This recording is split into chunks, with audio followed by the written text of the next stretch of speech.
Hello friends, welcome to my YouTube channel. Friends, आज video आप देखिपारे डीओ पोस्ट में बहुत बड़ा वैकेंसी रही है। Organisation Swami Vivekananda national institute of research rehabilitation type of job permanent category Odisha government job ने post clinical physiology social worker data entry operator junior assistant and other post application mode online and offline who can apply all Odisha candidate apply कर पारे। Post place of posting Odisha Cuttack last date में 15 मई 2024।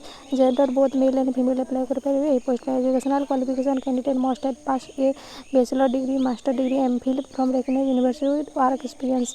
As limit देखिए minimum age 21 years maximum 30 for OBC student.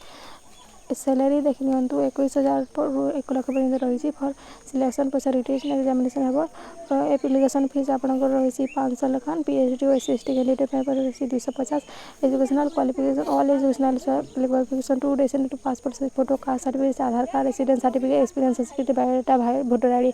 Application start online last date 15 मई 2024। यदि आप apply करने चाहते निश्चय apply करूँ। ऑफलाइन ऑनलाइन दुईटा अप्लाई करेंगे।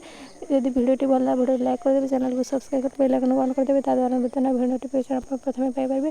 तो फ्रेंड्स, भिडियो भल लगा निश्चय लाइक कर दिंतु और अप्लाई करने आगे भल भाव एप्लिकेशन नोटिफिकेशन को भल भाव पढ़ु अप्लाई करने को चाहूँ। तो फ्रेंड्स, यदि भिडियो भल भिडियो लाइक करेंगे, चैनल को सब्सक्राइब कर बेल आइकन ऑन करदेवे। ताद्वारा नूतन